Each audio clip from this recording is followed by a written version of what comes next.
وعلى آل سيدنا مولانا কেন জানি দেখ হয় না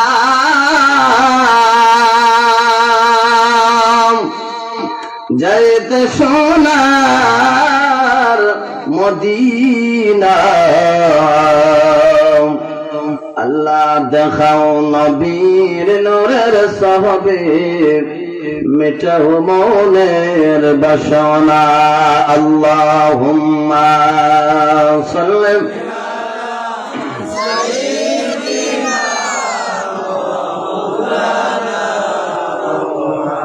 وعلى آل سيدنا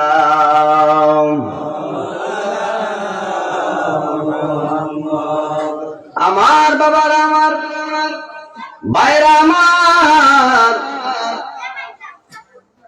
হযরত দাউদ আলাইহিস সালামের দরবারে ওই মহিলা আবার ফিরে এলো।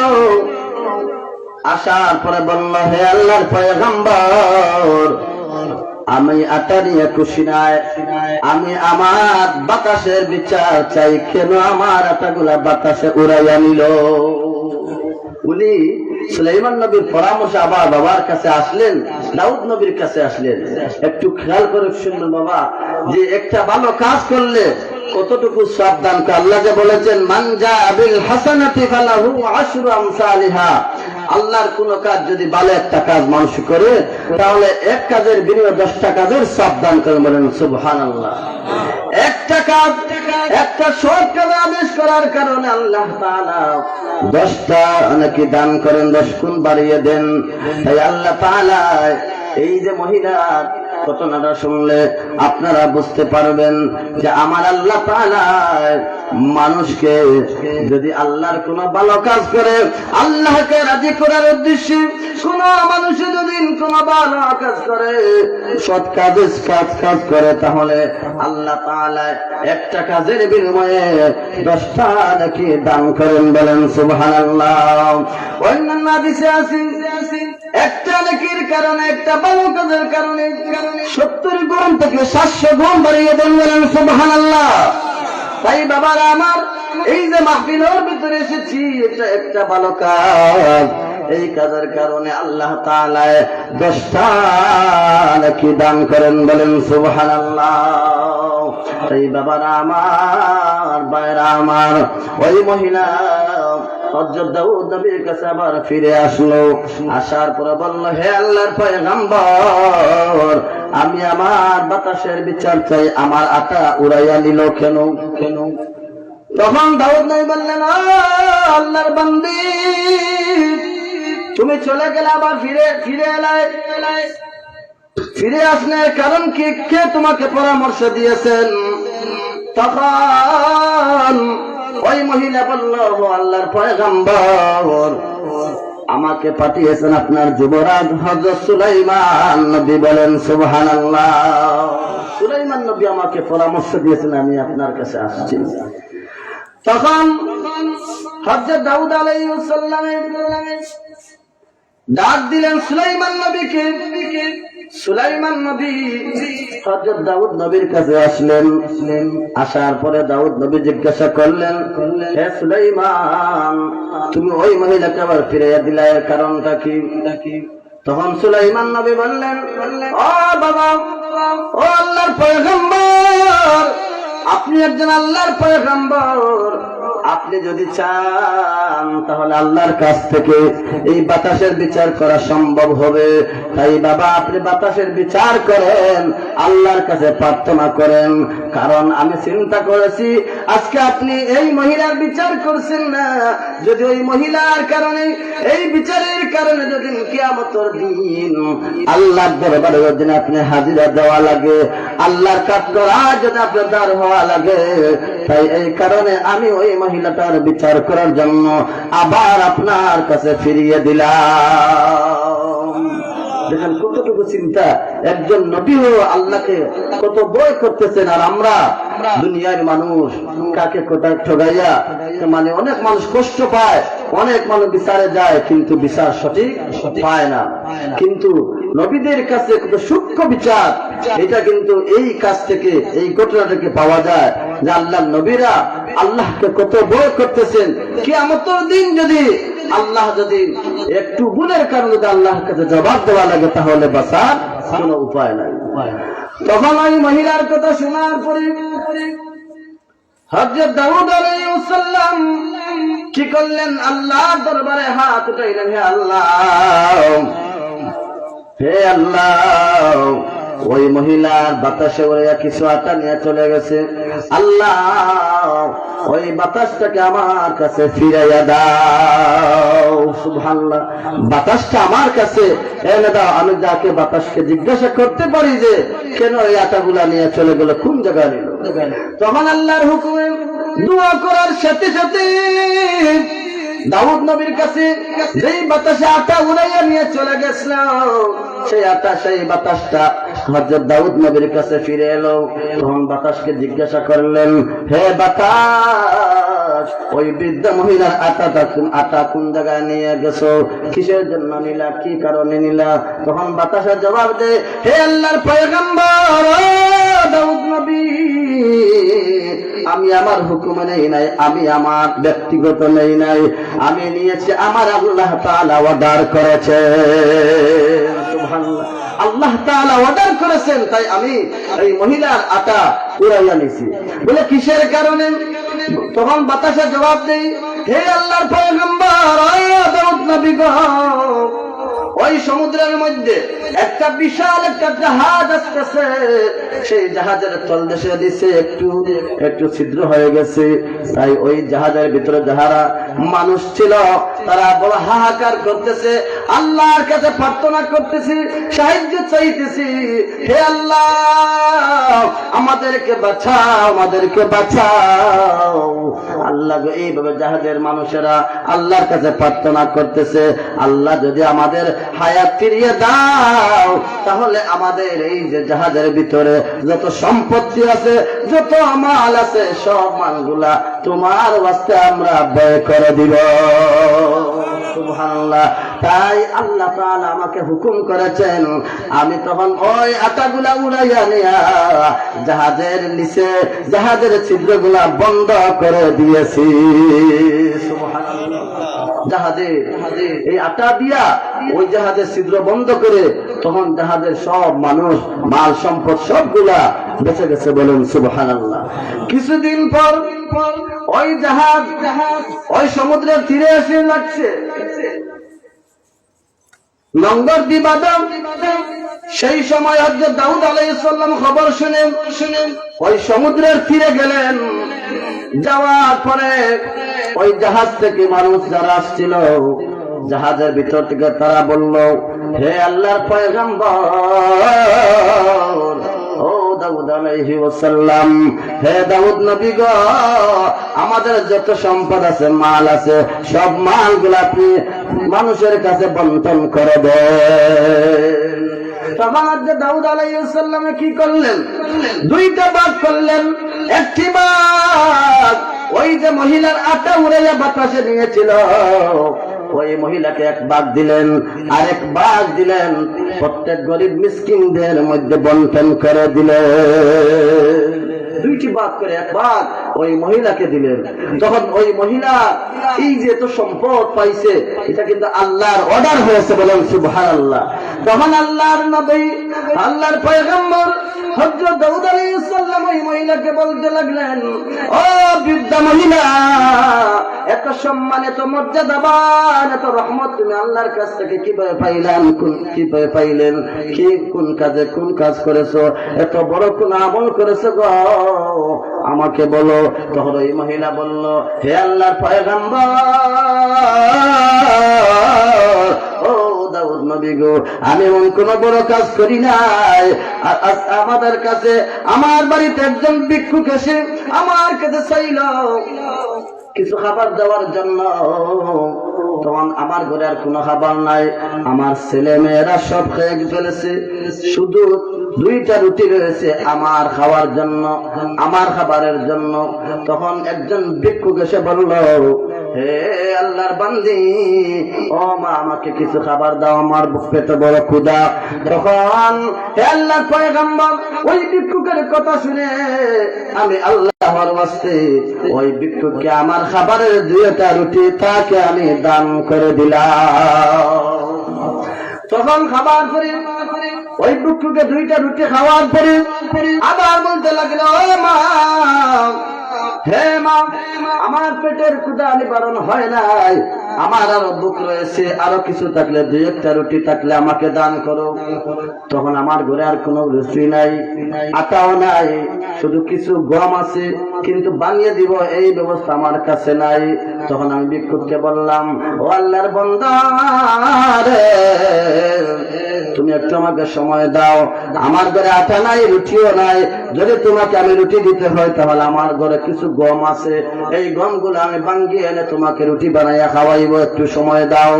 ওই কারণে ও আল্লাহর পয়গম্বর, বৃদ্ধা মহিলা বলতেছে যে, হে আল্লাহর পয়গম্বর, ওই ভিক্ষুককে আমি আমার ঘরে বসাইয়া আমি গমগুলা ভাঙ্গার জন্য মেশিনে চলে গেলাম। তখন মেশিন থেকে যখন আটা বের হয়ে গেল, আমি যখন বাড়িতে চলে যাই, যাওয়ার সময় বাতাসে আমার আটাগুলো উড়াইয়া নিয়ে চলে গেছে। তখন ওই মহিলা বলতে লাগলো, হে আল্লাহর পয়গম্বর, আমার কোনো বুঝার বাকি নাই, আমি বুঝতে পেরেছি, আমি এই ভিক্ষুককে মায়া করার কারণে, দয়া করার কারণে আমার আল্লাহ তাআলা আমাকে এই রহমত নিয়ামত দান করেছে। জোরে বলেন সুবহানাল্লাহ। তাই বাবারা আমার, ভাইরা আমার, আমি বুঝাইতেছি যে আল্লাহ তাআলা মান জা বিল হাসানাতি ফালাহু আশরু আমসালিহা, যদি কোন মানুষ আল্লাহর কাছে 1 টাকা ব্যয় করে তাহলে আল্লাহ পাক রব্বুল আলামিন ওই মানুষকে 10টা টাকা দান করেন। বলেন সুবহানাল্লাহ। লা ইলাহা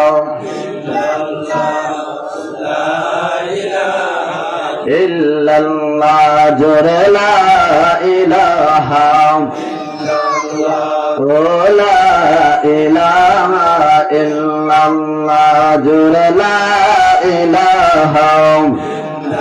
আমরা আল্লাহ সাহারা মাবুদ নাই, হরে নবী সারা উপায় নাই। আমরা আল্লাহ সারা মাবুদ নাই, হরে নবী সারা উপায় নাই। হরে নবীর দুরুদ সাইরানা পাই, নবীর দুরুদ সাইরানা পাই, ঈমান কামিল হবে না। লা ইলাহা ইল্লাল্লাহ, জোরে লা ইলাহা লা ইলাহা ইল্লাল্লাহু মুহাম্মাদুর রাসূলুল্লাহ সাল্লাল্লাহু আলাইহি ওয়াসাল্লাম। আমার ভাইরা, আমার বাবারা, এই যে সৎ কাজের আদেশ দিলে কি ফায়দা পাওয়া যায়? 10 গুণ সৎ দান করা যায়। এর কারণে আল্লাহ পাক রব্বুল আলামিন বলেন, সৎ কাজের আদেশ দেওয়ার জন্য, অসৎ কাজ থেকে বাধা দেওয়ার জন্য আল্লাহ পাক রব্বুল আলামিন কুরআন শরীফের মধ্যে আরেক জায়গায় বর্ণনা করেন, ইয়া'মুরুনা বিল মা'রুফি ওয়া ইয়ানহাউনা আনিল মুনকার। বলেন সুবহানাল্লাহ। সৎ কাজের আদেশ দাও, অসৎ কাজ থেকে বাধা দাও। ঈমানের পরিচয় হলো, যদি কোনো ভালো কাজ দেখেন তাহলে এই যে মাহফিলটা, এটা ভালো কাজ, তাই আমরা সবাই এই জায়গার মধ্যে এসে কি করতাম? সহযোগিতা করতাম, সৎ উপদেশ দিতাম, সাহায্য করতাম। এই সাহায্যটা কিন্তু আল্লাহ তাআলা আপনাকে আমাকে বদলা 10 গুণ দান করবেন, ঠিক কিনা? আর অসৎ কাজে যদি আপনি থাকেন তাহলে আপনার এর প্রতিফল পাইবেন। যতটুকু করবেন ততটুকু আল্লাহ তাআলা আপনাকে এর কৃতকর্মের ফল দিবেন। আল্লাহ তাআলা হুম লা ইউজলামুন, আল্লাহ তাআলা মানুষের সাথে জুলুম করেন না। বলেন সুবহানাল্লাহ। আল্লাহ তাআলা কোন মানুষকে আল্লাহ তাআলা কোন মানুষকে জুলুম করেন না, কোন মানুষের উপর জুলুম চাপিয়ে দেন না। তাই যে যতটুকু করবে সেই ততটুকু তার বদলাই পাইবে। কারণ আপনার সামনে একটা বাদ কাজ দেখা যাইতেছে, আপনি কি করতেন? আপনার ইমানই দায়িত্ব হলো আপনি তাকে বাধা দিতেন, বুঝাইতেন, বাস কাজ থেকে তাকে ফিরিয়ে আনতেন। এই দাউদ নবীর জামানায় মাছ ধরা নিষিদ্ধ আছিল, মাছ ধরা নিষিদ্ধ ছিল। এই যে শুক্রবার দিন যেভাবে আমরা ইবাদতের দিন, জুমার দিন, সেইভাবে দাউদ নবীর জামানায় শনিবার দিন ছিল ইবাদতের দিন। বলেন সুবহানাল্লাহ। সেই দিন দাউদ নবী কি করতেন? সমুদ্রের তীরে আইয়া জাবুর কিতাব পাঠ করতেন, খুব সুন্দর তিলাওয়াত করতেন। মানে এত সুন্দর কণ্ঠ ছিল দাউদ নবীর। দাউদ নবীর তিলাওয়াত শুনে জাবুর কিতাব যখন পাঠ করতেন, তখন দরিয়ার মাছ, সাগরের মাছগুলো পাড়ে এসে যাইত, কাছে এসে যাইত, এমন ভাবে শুনতো, মন লাগাইয়া দিল লাগাইয়া শুনতো। যদি কোনো মানুষের তাদেরকে ধরত চাইত, তারা বুঝতে পারত না। জোরে বলেন সুবহানাল্লাহ। মাছগুলো এত পাগল হয়ে, দেওয়ানা হয়ে, দিশাহারা হয়ে দাউদ নবীর এই জাবুর কিতাবের বয়ানগুলা, তিলাওয়াতগুলো শুনতো। তখন আল্লাহ এই সময় কিন্তু মাছ শিকার করা বন্ধ ছিল না। যখন দেখলাম যে মানে এইভাবে যে এই মাছগুলা, দরিয়ার মাছ দাউদ নবীর তিলাওয়াত শোনার জন্য পাগল, সেই দিন থেকে আল্লাহ তাআলা অর্ডার করলেন, নিষেধ করলেন যে মাছ, শনিবার দিন মাছ মারা নিষিদ্ধ, মাছ ধরা নিষিদ্ধ। তখন ওই সমুদ্র তীরে কয়েক ফ্যামিলি মানুষ বসবাস করত। তখন তারা তো অস্বস্তি বোধ করলো, অশান্তি সৃষ্টি হয়ে গেলে, হায় রে হায়, আমরা তো কত সুন্দর মাছ ধরতাম, মাছ বিক্রি করতাম, আজকে অর্ডার হয়ে গেল যে নিষেধ হয়ে গেল, আর মাছ ধরবো না, এখন কি করে? তখন তারা চিন্তা করলো, চক্রান্ত শুরু হয়ে গেল। তখন তারা মানে শুক্রবার দিন তারা ওই নদীর, ওই সাগরের কিছু পাহাড় কেটে তারা একটা কূপ খনন করত, মানে একটা গর্ত করত, যাতে ওই সাগরের যখন মাছগুলো আসবে, তখন ওই দিকে পানি আসবে, তখন ওই এই গর্তের ভিতরে, কূপের ভিতরে মাছগুলো এসে পড়ে। আর শনিবার দিন বিক্রি না করে পরের দিন মাছ ধরে রবিবারে বিক্রি করবে। এইভাবে তারা ষড়যন্ত্র শুরু করলো। দাউদ নবীর জামানায় তখন আল্লাহ তাআলা নির্দেশ করলেন, ফালাম্মা নাসু মা যুকিরু বিহি আনজাইনা আল্লাযীনা ইয়ানহাউনা আনিস সুই ওয়া আখাযনা আল্লাযীনা যালামু বিআযাবিন বাইসিন বিমা কানু ইয়াফসুকুন। তখন তারা তো আল্লাহর উপদেশ দিলা, আল্লাহর নির্দেশ করলা, তারা সীমা লঙ্ঘন করা শুরু করলো। মানে তারা চিন্তা করছে, তারা এইভাবে তারা ষড়যন্ত্র করলে, এইভাবে যদি তারা চিন্তা করে ব্যবস্থা করে, তাহলে শনিবার দিন আল্লাহর আইন মানলাম, আর পরের দিন মাছ বেচা কিনা করলাম, কিন্তু এটা কিন্তু আল্লাহর আইন না। ওই দাউদ নবীর জামানায় এই যে মাছ ধরার জন্য, মাছ বিক্রি করার জন্য তিন শ্রেণীর মানুষ আছে। এক শ্রেণীর লোক মাছ ধরতো না, বেচা কিনা করতো না। আরেক শ্রেণীর লোক কি করতো? মাছ ধরতো, বেচা কিনা করতো। আরেক শ্রেণীর লোক হলো তারা নিষেধ করছে যে এইগুলা ভালো কাজ না, আল্লাহ নিষেধ করছেন, কিন্তু তারা মানে নাই। এখন দেখেন বাবা, আমি এই যে তারা সৎ কাজের আদেশ দিয়েছে, ইয়ামুরুনা বিল মা'রুফ ওয়া ইয়ানহাউনা, একগুলো মানুষ বাধা দিয়েছে, কিন্তু তারা বাধা মানে নাই। এখন আল্লাহ গজব পড়তেছে। দেখেন আল্লাহ তাআলা বলেন, আমারও সীমা লঙ্ঘন যারা করেছে, ফালাম্মা আতাউ আম্মা নুহু আনহু কুলনা লাহুম কিরাদাতান খাসিইন, কুনু কিরাদাতান খাসিইন। আল্লাহর অর্ডার হয়ে গেল, যারা সীমা লঙ্ঘন করেছে, আল্লাহর অবাধ্য হয়েছে, তাদেরকে আল্লাহ পাকড়াও করা শুরু করলেন, তাদেরকে গজবে পরিণত করে দিলেন। আল্লাহ রাব্বুল আলামিন কি করলেন? ওই দুই দল মানুষকে আল্লাহ তাআলা বানরে পরিণত করে দিলেন। আল্লাহু আকবার। বানরে পরিণত করে, যে বানর আছে না, মানুষ বানর হয়েছে। এখন তো কিছু কিছু মানুষ বলে সেই বানর গুলো এখন আছে, না না, কিতাবে আছে, হাদিস শরীফের মধ্যে এসেছে, সেই বানরগুলা যেই সময় বানর হয়েছে 2 দিন পরে আল্লাহ তাআলা ওদেরকে ইন্তেকাল করেছেন। এরা দুনিয়ার জমিনে বিস্তার করতে পারে নাই। এই যে বর্তমান যে বানর আছে, শুকুর আছে, এইগুলা বর্তমানে, কিন্তু এই যে বনী ইসরাইলের যুগে দাউদ নবীর জামানায় যেই বানর হয়েছিল সেইগুলা আল্লাহ তাআলা 2 দিন পরে তারা যে নিঃশেষ করেছেন, পৃথিবী থেকে বিদায় করে দিয়েছেন। তাই বাবারা আমি বুঝাইতে চাইলাম যে আল্লাহর আদেশ মানা লাগবে, সৎ কাজের আদেশ দেওয়া, সৎ কাজ থেকে বাধা দেওয়া ফরজে কিফায়া। আমরা মুসলমান, আমরা একজন ইমানদার মুসলমান, আমাদের ইমানি দায়িত্ব হলো মানুষকে ভালো কাজের আদেশ দেওয়া এবং বাদ কাজ থেকে তাকে বাধা দান করা। যদি আপনি আমি দেই না, তাহলে আল্লাহর দরবারে কিয়ামতের দিন জবাব দেওয়া লাগবে। লাগবে কি লাগবে না? জবাব দেওয়া লাগবে।